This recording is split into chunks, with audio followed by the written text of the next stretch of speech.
ब्राह्मण राजनीति के उबाल में कमलेश तिवारी हत्याकांड। जी हां, ये हत्याकांड भारतीय जनता पार्टी के लिए बढ़ती चुनौती के रूप में आ रहा है। नमस्कार दोस्तों, मैं नितेश चांडिल और आप सभी मुझे देख रहे हैं फिल्मीटिक्स पर। उत्तर प्रदेश की सियासत में इन दिनों ब्राह्मण राजनीति एक बार फिर निर्णायक मोड़ पर खड़ी दिखाई दे रही है।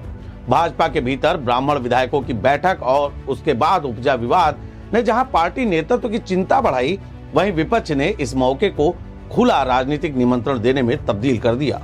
समाजवादी पार्टी प्रमुख अखिलेश यादव, कांग्रेस और बसपा सुप्रीमो मायावती लगातार ब्राह्मण समाज को साधने में लगे हुए हैं। मायावती का एक बयान भी आता है जिसमें वो साफ तौर पर कहती हैं कि ब्राह्मणों को किसी का बाटी चोखा नहीं खाना चाहिए।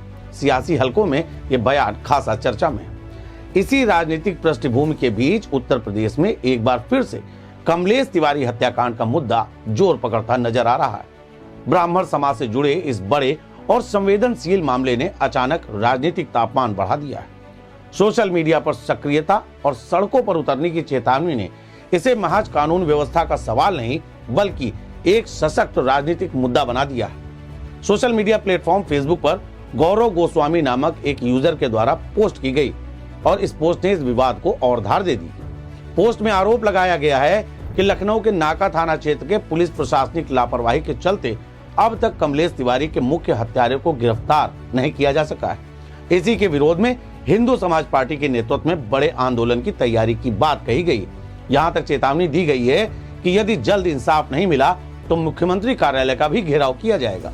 पोस्ट में यह भी स्पष्ट किया गया है कि यह प्रदर्शन मुख्यमंत्री योगी आदित्यनाथ के विरोध में नहीं है और न ही आयोजक खुद को योगी विरोधी बता रहे हैं, लेकिन साथ ही यह सख्त संदेश भी दिया है कि अगर न्याय की प्रक्रिया में देरी हुई तो वे सड़क पर उतरने को मजबूर होंगे, जिसकी जिम्मेदारी उन्होंने सीधे शासन और प्रशासन को दे दी है।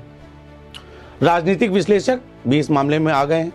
उनका कहना है यह मुद्दा उस समय उभरा है जब ब्राह्मण राजनीति उत्तर प्रदेश की सियासत में फिर से केंद्र में आ रही है। कमलेश तिवारी की सरेआम हत्या पहले ही एक बड़ा भावनात्मक मामला रही है और अब इसे ब्राह्मण अस्मिता और न्याय के सवाल से जोड़कर देखा जा रहा है, जिससे यह मुद्दा सिर्फ यूपी तक सीमित नहीं रह जाएगा बल्कि दिल्ली तक की राजनीति को प्रभावित भी कर सकता है। बीजेपी के लिए यह स्थिति अटैकिंग मोड में विपक्ष के साथ का संकेत है। भारतीय जनता पार्टी के लिए यह स्थिति अटैकिंग मोड में विपक्ष के दबाव का पूरा संकेत है। एक तरफ पार्टी को अपने परंपरागत वोट बैंक को साधे रखने की चुनौती है, तो दूसरी तरफ कानून व्यवस्था और न्याय की धारणा पर उठ रहे सवाल भी एक बड़ा मुद्दा है।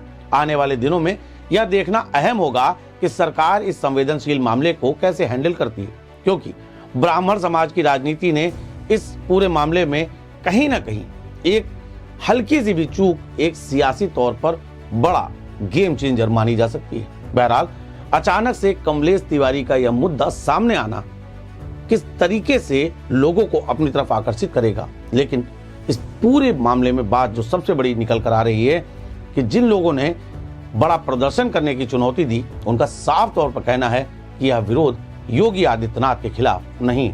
देखने वाली बात यह होगी कि मौजूदा हाल में इस मुद्दे को उठना, आखिर इसको योगी आदित्यनाथ कैसे हैंडल करेंगे। धन्यवाद।